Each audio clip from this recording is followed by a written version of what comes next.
सबसे पहले I am so sorry about your loss, really. How are you dealing with it? I am okay.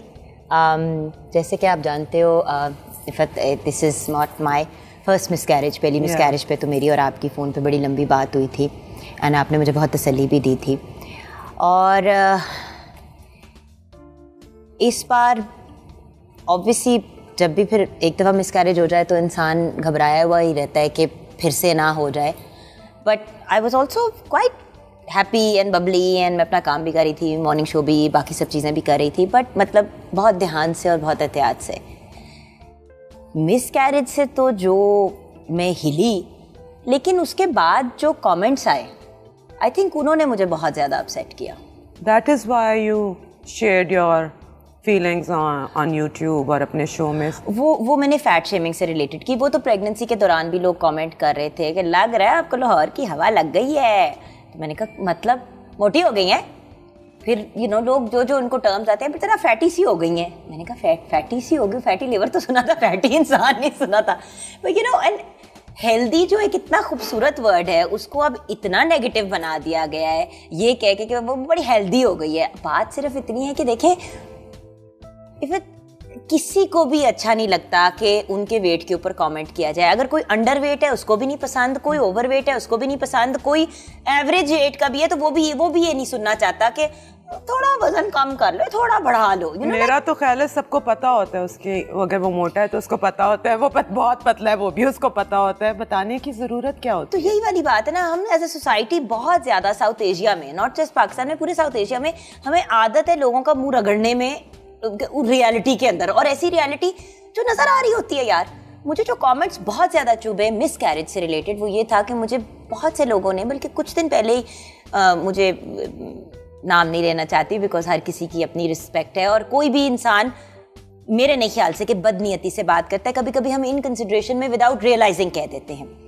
तो मुझे एक लड़की ने, जो आई थिंक शी इज 24 और उनका बेटा और बेटी दोनों हैं, तो मुझे उन्होंने कहा कि एहतियात नहीं की होगी, काम ज्यादा कर रही होगी आप। मैं कहा बेटा 20s में और 30s में प्रेग्नेंट होने में बड़ा फ़र्क है, और माशाल्लाह आपके 2 हेल्दी बच्चे, अल्लाह का बहुत शुक्र है आपको कभी इस चीज़ को फेस नहीं करना पड़ा। लेकिन वैसे ही जब मिसकैरेज हो जाती है तो इंसान अपने आप को कोस रहा होता है, हज़ार अपने आप से सवाल पूछ रहा होता है, और जब कोई घूम के आपको ये कहता है आपने आराम नहीं किया होगा, आपने एहतियात नहीं की होगी, तो अगले का दिल टूट जाता है। कहती नहीं लेकिन आप काम कर रही थी, आप सारा कुछ कर तो रही थी। मतलब शी डिडंट स्टॉप। और ये एक बंदा नहीं है, हर बंदा जो है वो फील करता है कि वो आपको बताए कि आपने क्या गलत किया होगा। मेरा एक्चुअली दिल चाहा एट वन पॉइंट चीख के कहने का कि आपको लगता है मैंने अपना बच्चा खुद मारा है। Oh my God. नहीं, but we have so many friends in common जिनकी मिसकैरेजेस हुई हैं। एंड बाय द वे मैं ये बात तो जरूर शेयर करूंगी कि डू यू नो कि बहुत से लोग जो हैं वो मिसकैरेज के बारे में बात इसलिए नहीं करते क्योंकि वो शर्मिंदा होते हैं। भाई मिसकैरेज एक बड़ी नॉर्मल चीज है, बड़ी अजियतनाक चीज है, लेकिन ये एक नॉर्मल चीज है। It's nature's way of correcting itself. कभी कभी बॉडी बेबी को रिजेक्ट कर जाती है, कभी कभी बेबी टिक नहीं पाता, कभी आपके यूट्रस में प्रॉब्लम, कभी एज की हजार चीजें होती हैं।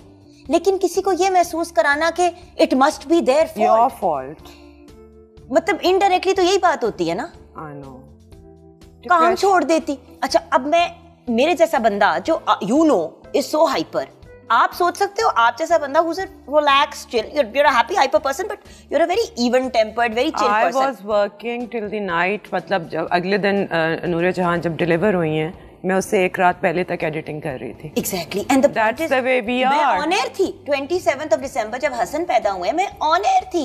मैं काम से निकली हूँ और मुझे लग रहा था, मुझे ऑन एयर ही लग रहा था कि कुछ मामला जो है ना कॉम्प्लिकेटेड हो रहा है, दर्दें हो रही हैं। और वो 8th मंथ था, वो मेरा भी 9th मंथ स्टार्ट, बिल्कुल 8th मंथ का एंड था, 9th की बिगिन। मुझे लगा कि कुछ ऑफ है, मैं हॉस्पिटल गई तो उन्होंने कहा कि भाई तुम्हारा तो बेबी आने वाला है। तो मैंने लास्ट डे तक वैसे ही काम करना था। मुझे जो कहते हैं वट जिस चीज का है वो ये है कि हम इतने ज्यादा अदम बर्दाश्त, इतने ज्यादा इनटॉलरेंट क्यों हो गए? हम क्यों लोगों को, मतलब अगला वैसी अजियत से गुजर रहा है उसको मजीद और टॉर्चर करने का क्या रीजन है? What do you think? क्या रीजन है? आई थिंक हमें कभी सही तरीके से गाइड नहीं किया गया ना। हम लोग जब बैठे होते तो याद है बचपन में ओपनली पेरेंट्स पूछ लेते थे, अच्छा बेटा जॉब स्टार्ट की, सैलरी कितनी है आपकी? बेटा आपकी एज क्या है, आपकी शादी नहीं हो जानी चाहिए थी अभी तक। ये बातें बड़ी नॉर्मल और बड़ी कॉमन है। इवन आप रोजा रखते हैं? बेटा आपने रोजा रखा है? अब एक लड़की से ये सवाल पूछना कि रोजा रखा है कि नहीं, आउट ऑफ 30 डेज कोई 5 से 7 दिन तो ऐसे हैं जब वो रोजा रख ही नहीं सकती है। तो अगर एक लड़की कहती है नहीं, और मेरे सामने मैंने रमजान ट्रांसमिशन जितनी होस्ट की हैं, आपने भी की हैं, आप मुझे बताएं कि रमजान ट्रांसमिशन में लाइव मेरे से किसी ने पूछा आपका रोजा, और मेरा नहीं था, ननिका जी ने क्यों नहीं रखा? अब मैं अगर ऑन एयर कह देती कि जी मुझे पीरियड्स हैं, oh my God. तो उस वक्त तो एंकर की क्या इज्जत रहनी थी, मेरी क्या इज्जत रहनी थी, ऑन एयर क्या इज्जत रहनी थी।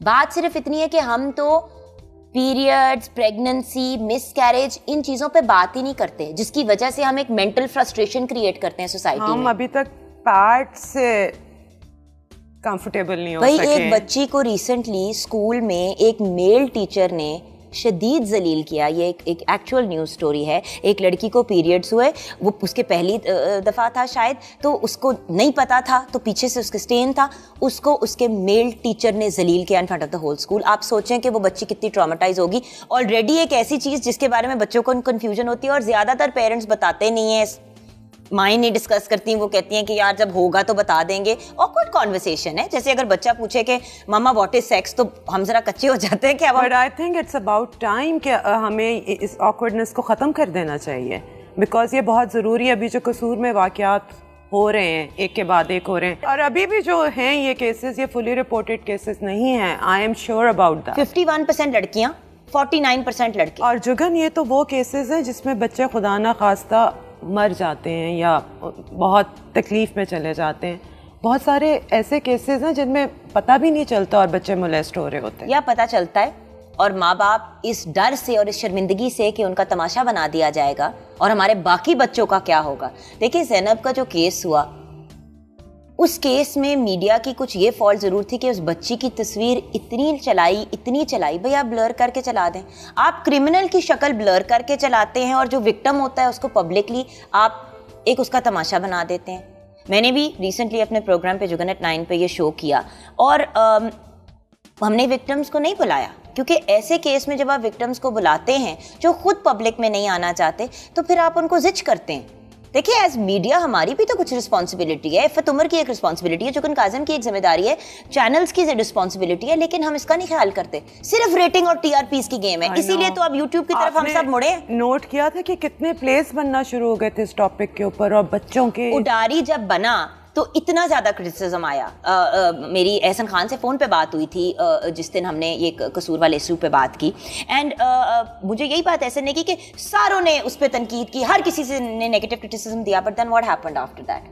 सब ने फिर दाद दी, वेल डन, आपका अवार्ड, आपका अवार्ड। तो व्हाट डू यू थिंक कि इन टॉपिक्स पे हमें प्लेस बनाने नहीं चाहिए? या भाई अगर आप खुद नहीं बच्चों से बात कर सकते, खुद नहीं उनको गाइड कर सकते, तो कम से कम उनको टीवी प्लेस या स्कूल के अंदर किताबें, गुड टच बैड टच में डिफरेंस, इन चीज़ों पे तो काम करें ना। अगर माँ बाप ऑकवर्ड है, मैं अंडरस्टैंड कर सकती हूँ, मैं भी माँ हूँ, आप भी मदर है, हम थोड़े से हो जाते हैं। विजिलेंस भी है, लेकिन देखें इसमें ये वाला सवाल आ जाता है कि क्या रियासत फेल कर गई है या सोसाइटी फेल कर गई है? सवाल तो ये उठता है ना। हम एज अ सोसाइटी कुछ जगहों पे फेल की है, रियासत भी कुछ जगहों पे फेल की है, और अगर दोनों को साथ लेके चलेंगे तो चेंज आएगा। जो मुझे दूसरी चीज बहुत बॉदर करती है, हम एक बंदे को टारगेट करके कहते हैं इसकी गलती है, इसकी गलती है, इसकी गलती है। अब अगर वो इंसान कुछ करने की पोजीशन में होता है ना, तो इफ़त जी फिर क्या होता है? वो इंसान जिद हो जाता है, वो कहता है मैं नहीं करता कुछ, खसमानू खाओ। आपने लोगों को साथ लेके चलना है। वो कहते हैं ना think outside the box, think outside the box but work with in the box. अगर डब्बे के अंदर रह के सब लोगों को साथ लेके चलोगे तो चेंज आएगा। अगर बाहर खड़े होकर चीखे मारते रहोगे तो क्या होगा इफ़त जी? लोग नोटिस करेंगे, 1-2 प्रोग्राम 4 प्रोग्राम टीवी पे उसके बारे में होंगे और बात खत्म हो जाएगी। जब तक अगला बच्चा मरावा नहीं मिलेगा उसके बाद यही होगा। कसूर वाले केस में 300 से ज्यादा थे केसेस। वो एक बंदा जिसने एक सर्टेन अमाउंट ऑफ बच्चों के साथ ज्यादती की थी, उसको वो जो पब्लिक हैंगिंग सारा कुछ वो तमाशा हुआ, बात खत्म हो गई। वो जो पेरेंट्स हैं उनकी रिहेबिलिटेशन कौन करेगा? जिसकी औलाद टोटो में उसने दफन की है, उसका खमियाजा कौन भुगतेगा? Who is going to take responsibility? बड़े आराम से लोग कहते थे माँ बाप को ख्याल करना चाहिए था।